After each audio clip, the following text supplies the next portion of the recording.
Já está disponível o livro As Doutrinas do Inferno e Suas Manipulações Dentro das Igrejas. Adquira hoje mesmo.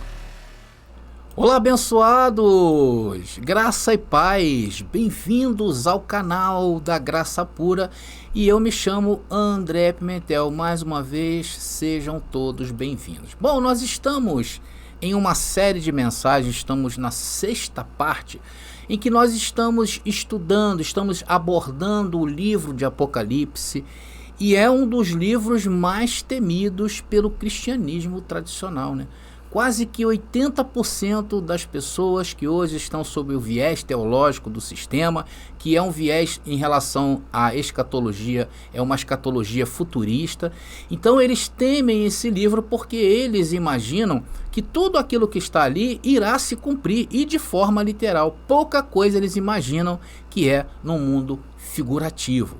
Então, existe 80% hoje da cristandade que crê que esse livro vai acontecer, por isso temem ele. E existe aqueles que já são pessoas mais centradas, pessoas que estudaram e vê que tem coisas ali que não está batendo com a teologia futurista, então eles preferem o quê? Se tornar apático, se distanciam desse livro. Entendem que é um livro profético, que muita coisa está para acontecer, só que se mantém distante. Então, isso foram equívocos que o cristianismo tradicional trouxe ao mundo, né? E transformou esse livro o quê? Em uma torre de Babel. Isso, as pessoas se comportam em relação a esse livro como se fosse até crianças, né? Vão lá marcando, né? Não, em 1948 surgiu lá, Israel voltou, a figueira voltou a florescer, né? Ou então renasceu de novo. Aí em 1970 e pouco aconteceu isso, e vão marcando ali no tempo até o dia do juízo final. Andam assim. Mas hoje, graças a Deus, o Senhor está nos fazendo observar que este livro foi um livro profético de coisas que já se cumpriram e que foi um julgamento contra Israel, algo muito local, não um macro apocalipse como imaginam muitos, né? E foi uma coisa, um julgamento contra Israel, e isso a entrada também, anunciando a entrada no mundo do seu reino, o reino de Deus. Então nós vimos na última parte, que foi a 5ª parte, nós analisamos o que? Apocalipse capítulo 1, versículo 7, onde aponta para quem seria esse juízo. Porque o uso da palavra nuvens nesse texto, dentro do contexto bíblico, que é judaico, eu afirmei isso, não podemos ter outra ideia de que se trata de um acerto de contas com a nação de Israel. E acerto de conta este que caiu sobre aquela geração que Jesus falou, que rejeitaram e mataram o Messias de Deus. E vamos concluir esse texto, tá bom, abençoado? Nessa mensagem de hoje. Mas antes disto, eu gostaria de pedir a todos vocês que ainda não se inscreveram no nosso canal, meu querido, se inscreva hoje mesmo.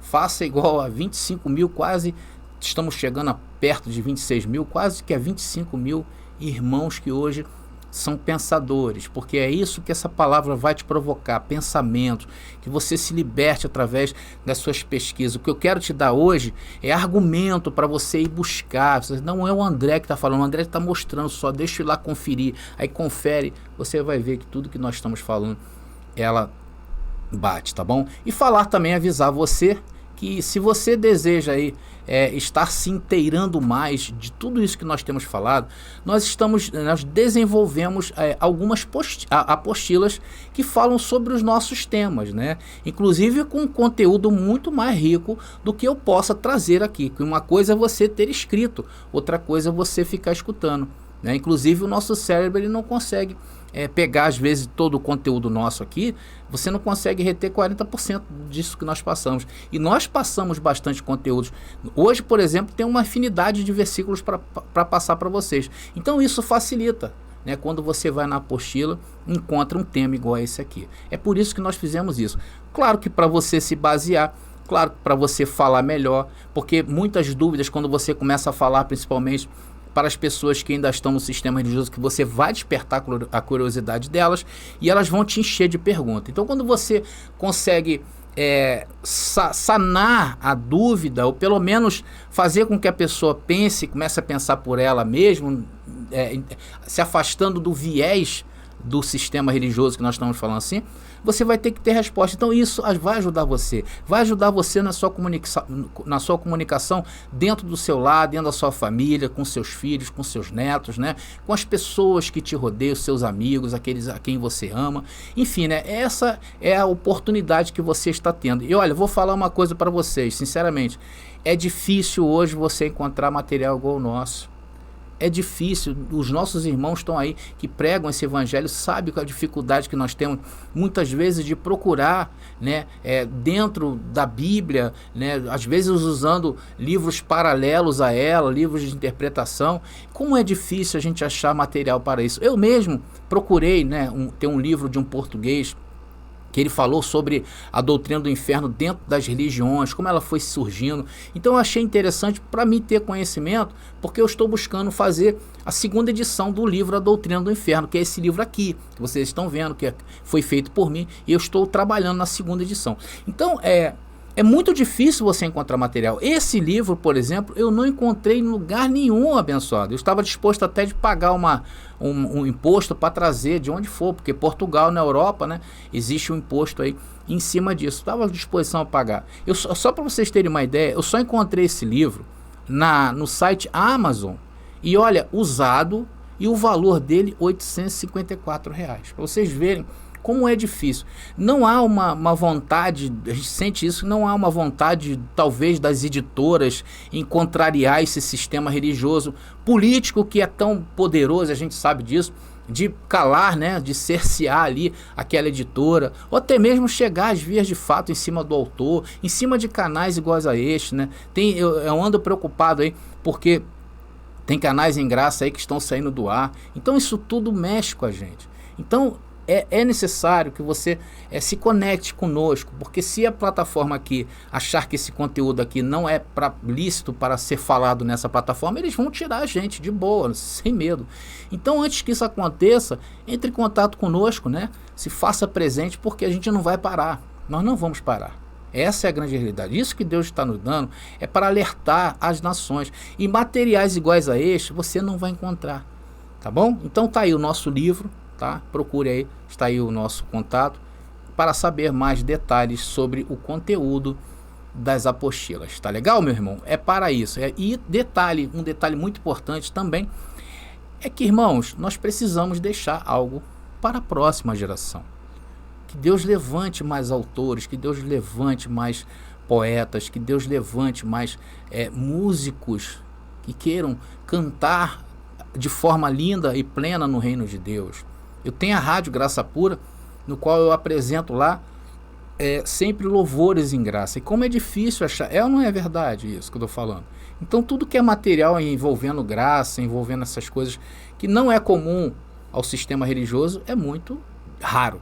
E a ideia da segunda edição desse livro é tornar esse livro mais visível para as pessoas, porque nós vamos estar nas grandes livrarias desse país. Não vamos parar, irmão. Se você pensa o contrário, se você acha que isso aqui é para ficar entre meia dúzia de pessoas, se você pensa até, o André quer ter vida boa, está vivendo das custas dos irmãos. Irmão, não é isso, não olha por essa ótica. A ótica é a gente deixar um legado para o futuro, para que nossos filhos entrem nas livrarias e vejam livros nossos, que os irmãos, ao ouvirem um louvor, esteja lá também um louvor em graça, porque essas coisas vai despertando, tá legal? Bom, abençoado, eu já falei muito. Vamos então à parte mais importante, né, que é a mensagem em si. É por isso que eu falo, abençoado, a cereja do bolo. Vem pra graça que eu te explico.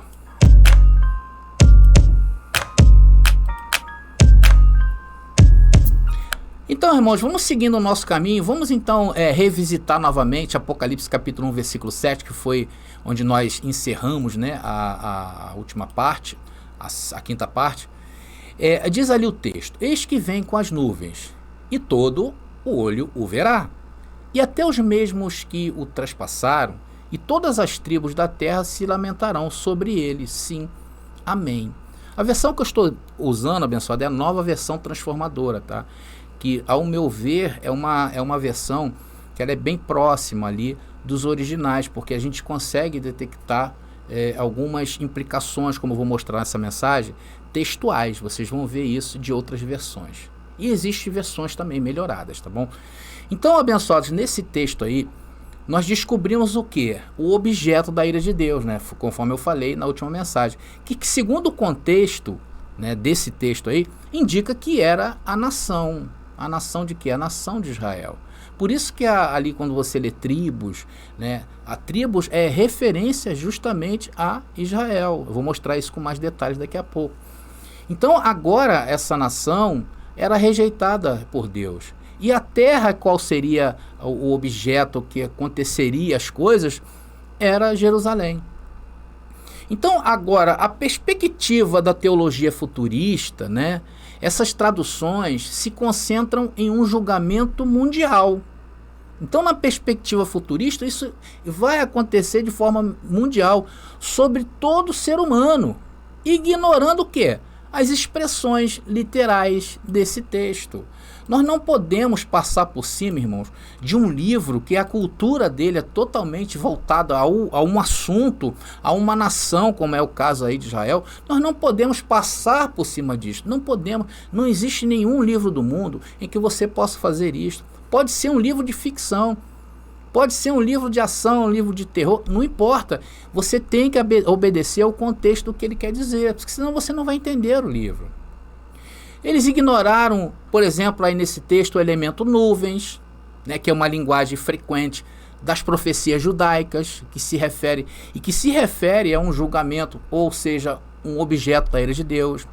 Eles ignoraram no texto os que transpassaram Jesus aí nesse texto, que coloca em xeque até mesmo a tradução futurista para a segunda vinda de Cristo ser entendida nos dias de hoje. Por quê? Porque se for assim, literalmente, nós podemos questionar o futurismo, fazendo uma simples pergunta: onde estão os soldados que transpassaram e feriram Jesus? Onde estão? Eles teriam que estar em algum lugar. Ou então os teólogos do sistema religioso futurista têm que vir a público e apresentar: está aqui os soldados que transpassaram Jesus, estão vivos até hoje. Então, Jesus ainda está por vir. Então, todas essas coisas, né, esse literalismo que eles pregam, a gente também vai nessa onda mostra. Tá? Esse texto, irmãos, ele sugere uma análise mais profunda. Porque, na verdade, Roma não teve nada a ver com a morte de Jesus, a não ser pelos seus executores, mas eles estavam recebendo ordem. Tá entendendo? Porém, quem o tempo todo por trás de tudo isto que aconteceu ali naqueles, era quem? Foram os judeus. Quem estava por trás? Os judeus. Como diz os textos de João capítulo 19, versículo 1 ao 16, Mateus capítulo 21, 33 e 34 e Atos capítulo 2, versículo 23, que nós vamos ler agora. Vamos lá. Diz o texto: ele foi entregue conforme o plano pré-estabelecido por Deus. Então, acima de tudo o que a gente vai falar, existe um plano pré-estabelecido, predestinado por Deus. E seu conhecimento prévio daquilo que aconteceria. Com a ajuda de gentios, atenção, que desconheciam a lei, está falando dos romanos, tá? Os executores do Messias. Vocês o pegaram na cruz e o mataram. Então, os gentios, neste caso, os romanos aqui, eles não conheciam a lei. E por não ser conhecedor da lei, eles foram inculpáveis pela morte do Messias. Muitos judeus que pediram, vocês lembram quando Barrabás foi apresentado junto com Jesus naquela praça, em que Pilatos pediu ali: quem vocês querem que solte? Então o que os judeus fizeram ali? Eles pediram, olha só, pediram que o sangue de Jesus caísse sobre eles e sobre aquela geração dos seus filhos. Vamos ver onde se encontra isso? Está lá em Mateus capítulo 27, versículo 22 ao versículo 25, tá, né? Diz o texto: Pilatos perguntou: e o que farei com Jesus chamado Cristo? Aí o povo, né? Crucifique-o, gritou a multidão. Aí diz mais na frente agora no verso 25: todo o povo gritou em resposta que nós e nossos descendentes sejamos responsabilizados pela morte dele. Então eles ali, queridos, eles assumiram a possibilidade de serem punidos se estivessem pecando contra Deus. Porque esse era o fato. Se passava na cabeça deles, se esse for o Messias, que caia então, que caia a justiça de Deus contra nós e nossos filhos.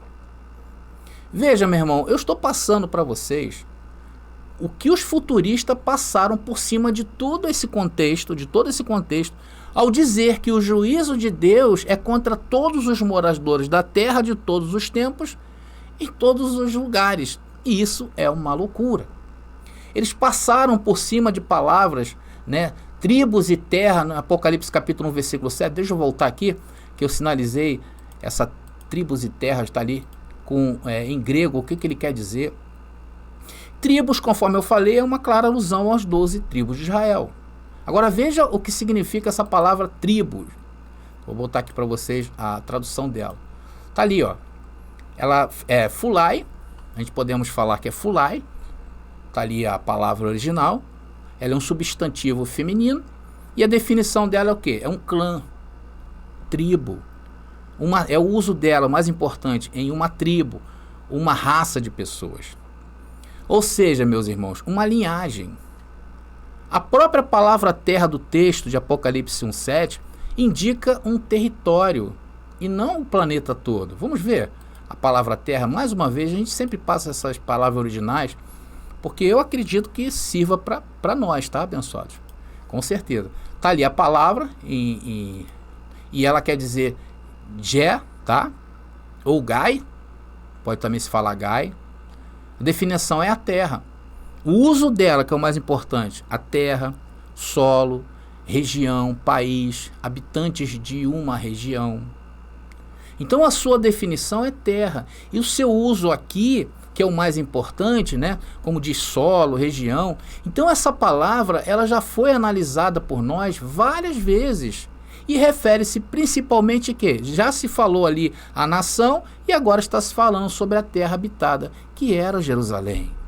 Vocês estão entendendo? E agora em Mateus capítulo 24, versículo 30, onde nós encontramos várias versões da Bíblia em que o texto está assim, olha, preste atenção. Nós estamos linkando essa parte de Apocalipse capítulo 1, versículo 7, com Mateus capítulo 24, versículo 30. Olha o que diz o texto. Então, por fim, aparecerá no céu o sinal da vinda do Filho do Homem, e haverá grande lamentação entre todos os povos da terra. Eles verão o Filho do Homem vindo nas nuvens do céu com poder e grande glória. Irmãos, mais uma vez, deixa eu contextualizar vocês daquilo que eu estou falando agora. Eu estou vendo aqui o que o futurismo passou por cima de palavras estritamente judaicas para se referir à vinda como nos dias de hoje. Vocês sabem que eles interpretam esse texto, né, como algo literal, né? Haverá grande lamentação entre todos os povos da terra. Eles falam que isso aí é o cosmo, né, todo mundo. Eles verão o Filho do Homem vindo nas nuvens. Então são tudo num contexto fora daí, aí aplicam o futurismo. Mas dentro da Bíblia, o contexto é judaico. Agora eu vou apresentar para vocês outras versões, tá legal? E depois eu vou apresentar, atenção, uma versão da Bíblia chamada La Bíblia de las Américas, tá? É uma Bíblia em espanhol. Vocês verão como tudo vai ficar mais claro e que aqui não se trata dos gentios ou nações, que se fosse em grego seria a palavra etnos. Tá? Se fosse nações, a palavra grega era etnos, e nós não encontramos isso aí. E mundo seria cosmos, como poderia sugerir a leitura de certas versões hoje amplamente difundidas, como as seguintes. Atenção, olha o que o sistema religioso fez. Vou apresentar para vocês várias versões desse mesmo texto de Mateus capítulo 24, versículo 30. A primeira versão é a Nova Versão Internacional. Diz ali o texto: e por ele todos os povos da terra se lamentarão. Então, se você fizer uma leitura inicial desses textos aí, você vai se deparar com futurismo ou viés teológico futurista do sistema religioso. Você vai imaginar que isso se trata de moradores da terra. A terra, o cosmos, você vai imaginar isso. Você jamais fará uma distinção logo a princípio. Aí tem a Bíblia de Jerusalém, a terceira edição, tá? Diz ali o mesmo texto de Mateus 24:30. E por ele todas as raças da terra se lamentarão. Agora a Nueva Tradução Viviente, tá? Que é uma outra tradução em espanhol. Diz ali o texto, claro que traduzido. E todas as nações do mundo chorarão por ele. Olha aí, ainda usou a palavra mundo, né? Agora, abençoados, eu vou apresentar para vocês a versão de La Bíblia de las Américas sobre esse mesmo texto. Essa versão é uma versão nova, tá bom? Essa versão é de 1986. Se comparada às outras que estão aí, ela é muito nova. Porém, ela tem ganhado muitos admiradores. Por causa do quê? Da sua precisão e clareza. Por ser uma tradução mais literal do texto original em hebraico, em aramaico e em grego, do que muitas outras versões em espanhol, como eu mostrei para vocês aí. O que a torna o quê? Uma escolha popular entre os estudantes sérios da Bíblia. Ela é uma Bíblia feita por uma fundação muito conceituada pelos teólogos, que é a Luckman Foundation. Deixa eu voltar aqui com a minha imagem, que eu vou apresentar daqui a pouco essa versão para vocês verem a diferença. Então ela foi elaborada, ela foi feita pela Lockman Foundation, tá? A mesma organização que produziu a popular New American Standard Bible em inglês, tá? Nova Bíblia Padrão Americana em português. Agora eu vou apresentar para vocês essa versão na Bíblia, La Bíblia de las Américas. Olha que entendimento que ela vai nos dar, e entendimento maravilhoso. Está aí o texto. Está aí. Deixa eu voltar aqui, tá? Está aí o texto. Não passou não, né? Espera aí, abençoados. Vamos agora. Está aí o texto dela. Diz ali: então aparecerá no céu o sinal do Filho do Homem. E então todas as famílias da terra se lamentarão e verão o Filho do Homem vindo sobre as nuvens do céu com poder e grande glória. Olha como é que as versões elas vão dando um entendimento. Quem lê, por exemplo, isso aí, já vai... Poxa, peraí, famílias da terra? Deixa eu entender isso aqui melhor. Que família está se tratando o texto? Irmãos, para quem se interessou aí, existe uma tradução portuguesa dessa Bíblia, da Bíblia de las Américas, que é conhecida como a Bíblia das Américas, tá? A tradução foi produzida a partir da versão espanhol e é conhecida por sua fidelidade ao texto original e por sua linguagem clara e acessível. Para quem quiser adquirir essa versão, tá? Eu vou estar deixando aí um comentário fixado, aí, o primeiro comentário desse vídeo fixado, tá? Caso vocês queiram adquirir essa Bíblia, tá legal? É no site da Amazon, fiquem despreocupados que o site é 100% seguro. Então, irmãos, deixa eu voltar aqui. Deixa eu voltar aqui com a minha imagem. Então, irmãos, dentro das várias versões e traduções bíblicas que existem hoje, pode levar, sim, qualquer estudante da Bíblia a pensar pelo viés teológico futurista. Porque, se você for pensar, hoje 90% da cristandade mundial, a nível mundial, eles têm, o viés teológico dele é futurista. Eles acham que Jesus realmente não vai vir. Então, por causa disto, né, por eles estarem na primeira prateleira, qualquer estudante da Bíblia vai tensionar a pensar pelo viés teológico deles, que é um equívoco. Ao ler somente nas versões mais populares da Bíblia, nós podemos sim pensar que isso se trata de um futuro, né, para um futuro. Porém, quando nos aprofundamos nas Escrituras, vemos que o contexto é outro. Por isso, irmãos, que todos, ao ouvirmos estas mensagens, né, quando Deus nos aclara para isto, nós começamos o quê? A ressignificar a escatologia bíblica em nossas vidas. De futuristas que nós éramos, passamos a ser o quê? Preteristas e completos. Agora, a palavra que os futuristas usam erradamente para interpretar Mateus capítulo 24, versículo 30, que é a palavra cosmos, que seria assim, se ali tivesse a palavra cosmos, Mateus capítulo 24, versículo 30, poderíamos sim achar que Jesus ainda está por vir e que essa passagem ainda vai se cumprir. Tá? Então, essa palavra cosmos, tá? Só vamos falar do compêndio joanino, ou seja, os livros que João escreveu no Novo Testamento. Olha, essa palavra cosmos, ela aparece 57 vezes no livro de João, quando João escreve a vida de Jesus. Aparece, atenção, cosmos, tá? Mundo, 17 vezes em 1 João. aparece uma vez na segunda carta de João. E no Apocalipse, ela só aparece 3 vezes. Ou seja, quando a Bíblia fala, quando o Apocalipse fala de mundo global, cosmos, tá? Só existe 3 passagens e nós vamos ler essas 3 passagens. Vamos ver em quais contextos elas se encontram, tá bom? Será que realmente existe algo de juízo em relação ao cosmos, né? Como prega o futurismo? Vamos ver nessas 3 passagens. A primeira é Apocalipse capítulo 11, versículo 15. Diz o texto: o 7º anjo tocou sua trombeta e fortes vozes gritaram no céu. O reino do mundo, tá aí, cosmos, tá? Se tornou de nosso Senhor e de seu Cristo, e ele reinará para todo o sempre. Que palavra maravilhosa, né? Para quem acha que o ministério de Cristo acabou, essa passagem aí realmente ela é fatal para eles, né? A espinha na garganta. Não sei como é que eles interpretam isso aí, nem também me interessa saber, pelo menos por enquanto. Pode ser que na frente eu me interesse sim em estar refutando isso. Está ali o texto. Então, essa palavra mundo, dentro desse contexto, nós podemos aplicar algo, algum juízo aí? Existe algum julgamento de Deus em relação a essa passagem? Algo que vai acabar, algo que vai ser destruído, que Jesus está voltando no cosmos? Existe? Não. Aí não tem. Nós estamos analisando as 3 vezes que essa palavra aparece. Vamos à segunda, que é Apocalipse capítulo 13, versículo 8.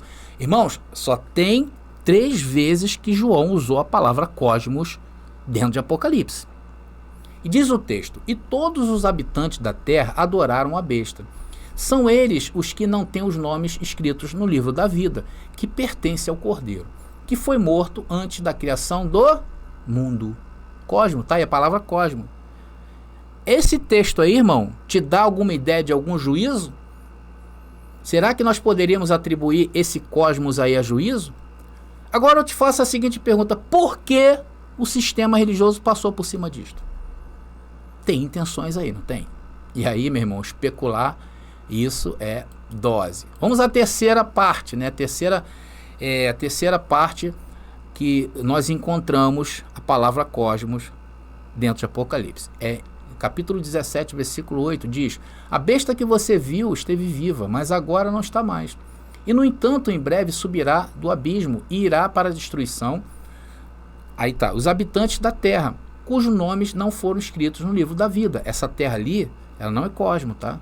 No livro da vida, desde a criação do mundo. Aí tá cosmo. Ficarão admirados com o reaparecimento da besta que havia morrido. Irmãos, sinceramente, desses 3 textos que eu apresentei, algum deles indicam que o mundo cosmos é o objeto da ira de Deus? Existe, irmãos, em Apocalipse capítulo 11, 15, capítulo 13, 18 e 17, 8. Existe? Não existe, irmãos, em nenhum deles. Será que isso, irmãos, que nós estamos falando é um mistério? É uma revelação que Deus entrou na minha mente, Deus entrou na tua mente, e aí você viu os anjos descendo? Existe? Claro que não, irmão. Basta ter o quê? Atenção ao texto. E não entrar pelo viés do sistema religioso, o viés teológico. Foi isso que aconteceu conosco. Nós passamos a dar mais atenção às escrituras, a dar menos atenção à carne, porque o sistema religioso, ele está aí por causa da carne. As pessoas querem sentir arrepios, as pessoas querem ser curadas, as pessoas estão atrás de milagres, estão atrás de Deus desfazer as suas mazelas, e muitas das mazelas que acontecem em nossas vidas é para nos purificar, para nos consertar, para nos endireitar, para nos tornar humildes. E hoje a igreja trabalha contra isso, porque hoje eles creem na questão material. Quanto mais bem você tem, quer dizer que você é uma pessoa mais próxima de Deus. É isso que eles falam. Esse é o sistema religioso futurista. Isso, irmãos, sempre esteve aí antes. Quando nós estávamos no sistema religioso, estava lá. E lá no sistema nós éramos tratados o quê? Como bois, burros, escravos. Qualquer adjetivo desse aí cabe. É isso mesmo. Mas Deus hoje está nos mostrando uma coisa tão simples que já estava aí há tanto tempo. Irmão, presta atenção. Presta atenção. Para indicar o objeto da ira de Deus, João, em Apocalipse, usa a palavra Gé, que é terra, território, tá? Não usa a palavra cosmos, como nós vimos em 3 vezes. Sabe quantas vezes João usou essa palavra Gê? Ou Gai? Em grego, que quer dizer terra ou território? Mais de 80 vezes. Meu irmão. Vocês estão vendo, meus queridos? Voltando agora a Apocalipse capítulo 1, versículo 7, que mostra claramente o objeto da ira de Deus. Vamos ver de novo? Vamos colocar de novo Apocalipse capítulo 1, versículo 7? Só para vocês terem agora com conhecimento, olhar esse texto de uma outra ótica. Olha aí. Eis que vem com as nuvens, e todo olho verá, até os mesmos que o transpassaram, e todas as tribos, aí está, né? As tribos falando Filai, nós já falamos para vocês sobre isso, e terra, que é Gai, ou Ge, ou G, se lamentarão sobre ele. Sim. Amém. Irmãos, a profecia, ela aponta para a vinda de Jesus com as nuvens de glória, onde cada um daqueles que o transpassaram, os das tribos, né, os da tribo de Israel, as 12 tribos de Israel, experimentarão o julgamento divino sobre eles, por terem assassinado o seu próprio Deus encarnado. Este é o tema específico de João. Como nós falamos antes, uma teofonia portentosa de Jesus manifestando-se nas nuvens, divinamente na nuvem de glória. É em si sua vinda. A nuvem, irmãos, não é um mero sinal que acompanha a descida física de Jesus do céu.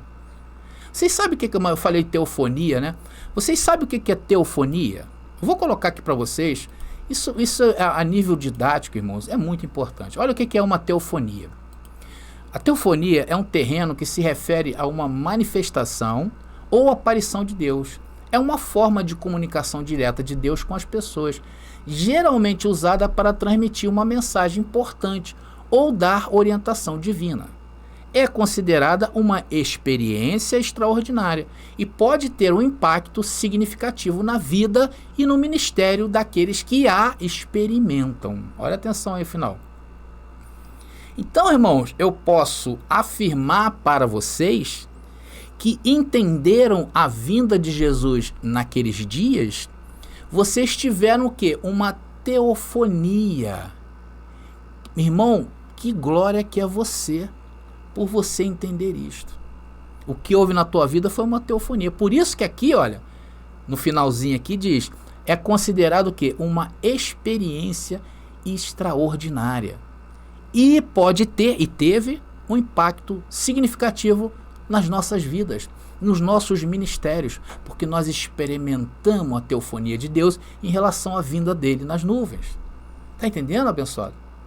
Então, é o momento em que Deus se revela de forma audível ou visível para uma pessoa ou um grupo de pessoas. É uma palavra que vem do grego theos, que significa Deus, e paino, que significa, ou faino, que significa aparecer e mostrar. André, mostra um exemplo na Bíblia de teofonia. Vamos lá então, abençoados.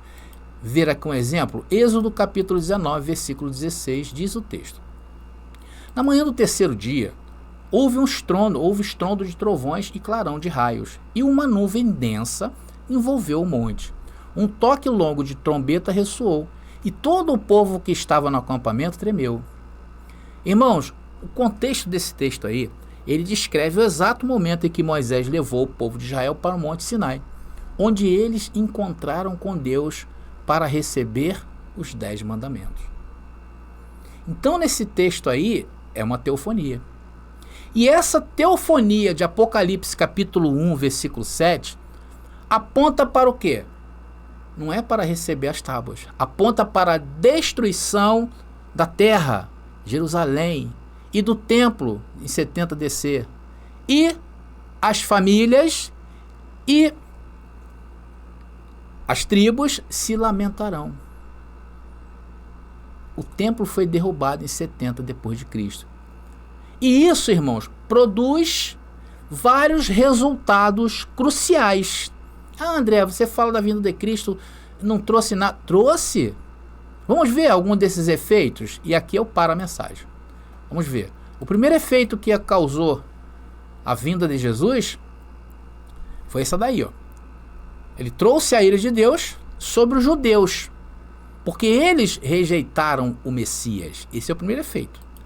O segundo efeito traz a era de antecipação do Antigo Testamento, termina, tá?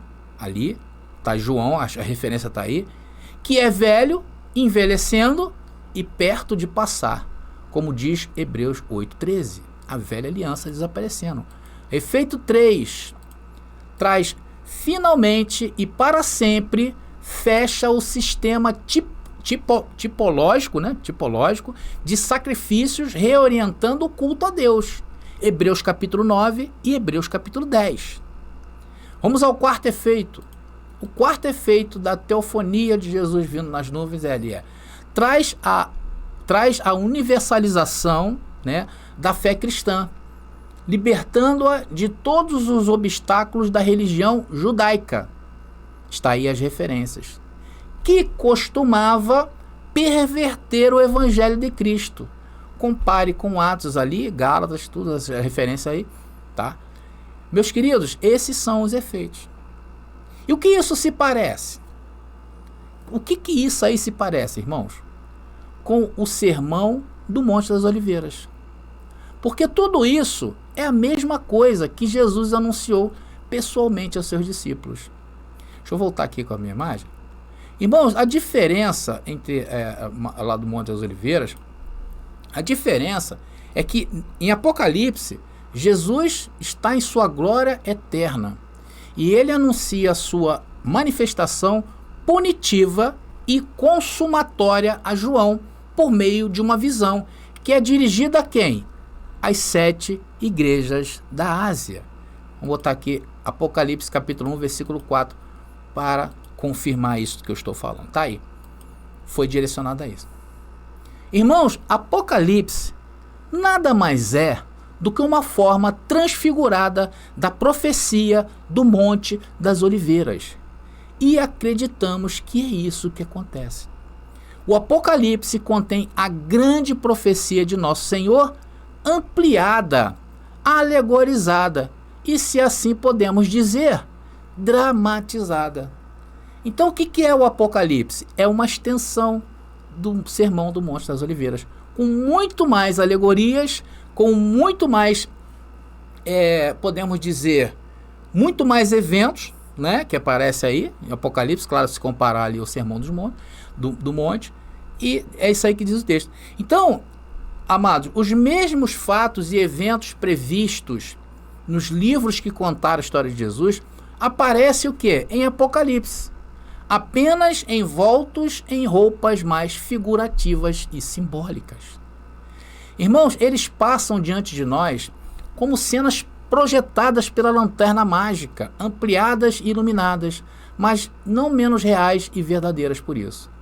Visto dessa maneira, atenção, o Apocalipse se torna o suplemento do livro de João e completa o registro do seu legado evangelístico.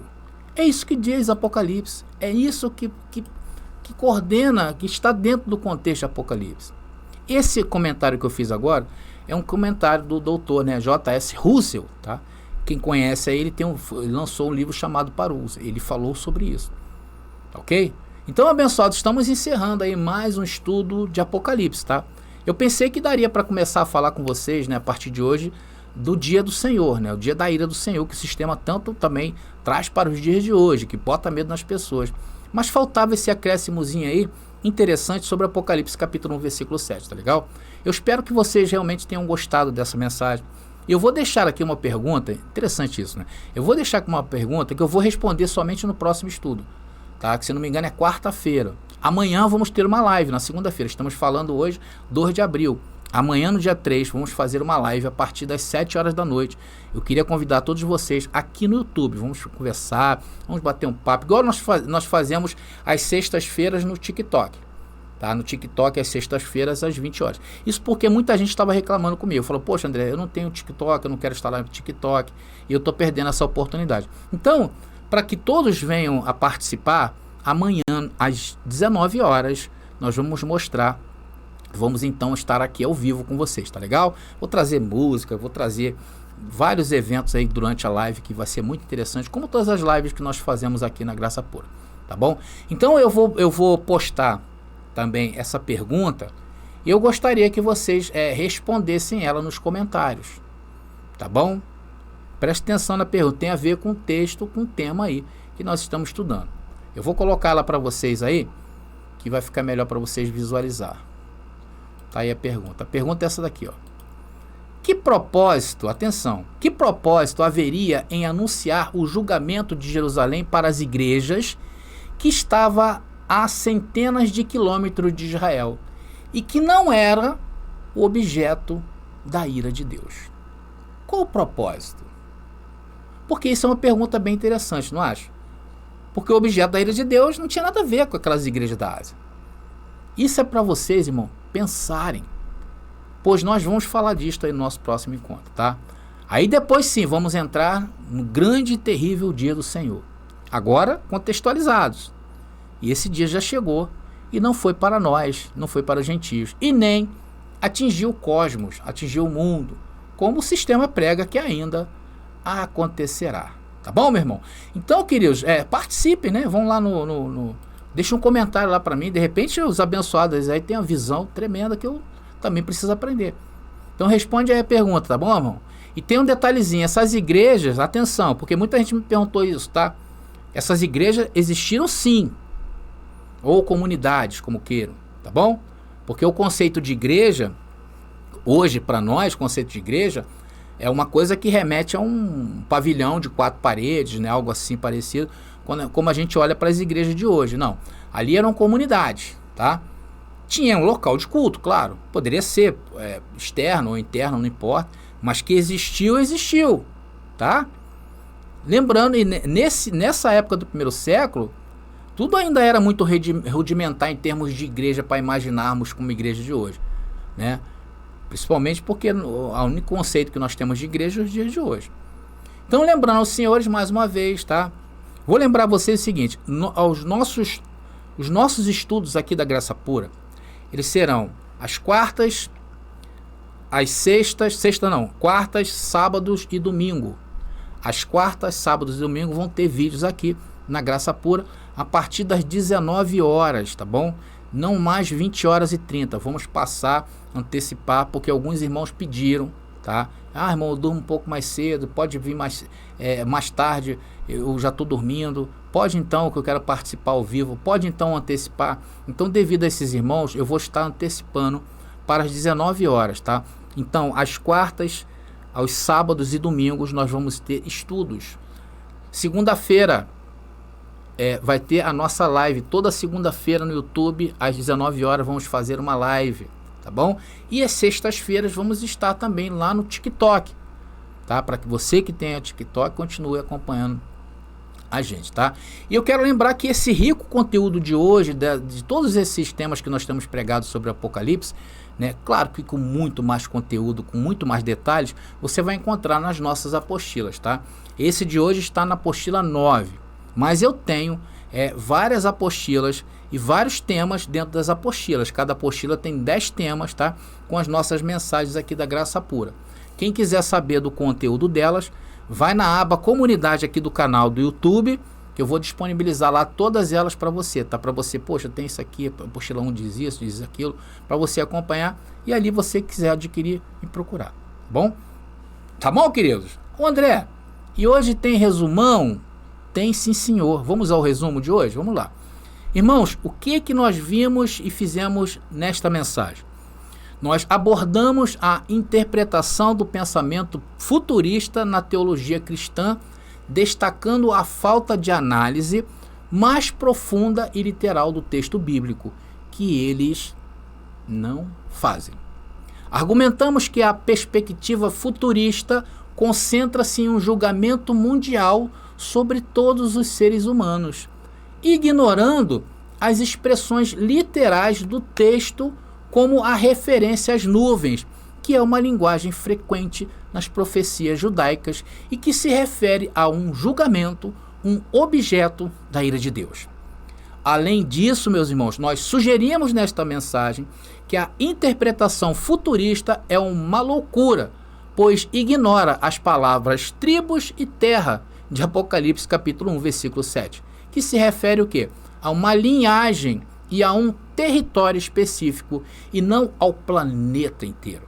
E finalmente, apontamos que é necessário analisar mais profundamente o contexto bíblico para se chegar a uma interpretação mais precisa e coerente. E aí, fazendo desta maneira, não vamos mais ter medo do livro de Apocalipse e muito menos nos tornar apáticos por não entender da maneira correta. E eu convido a vocês a assistirem a todas as partes deste grandioso ensino que nós estamos apresentando, porque ela vai ser um marco aqui da graça pura. É ressignificando as profecias de Apocalipse, tá bom? Bom, queridos, então eu vou ficando por aqui, tá? Graça e paz a todos e até a nossa próxima mensagem. Você pediu nossos estudos em apostilas? Já chegaram e estão disponíveis. Elas estão divididas em 10 temas com referências, esboços e comentários. Ideal para quem quer ensinar em família, em reuniões ou mesmo para quem deseja abrir um canal no YouTube. Faça contato agora mesmo pelo nosso WhatsApp 21 979 87 46 68 21 979 87 4668. Nossas apostilas foram feitas para você ensinar com qualidade e harmonia com a palavra.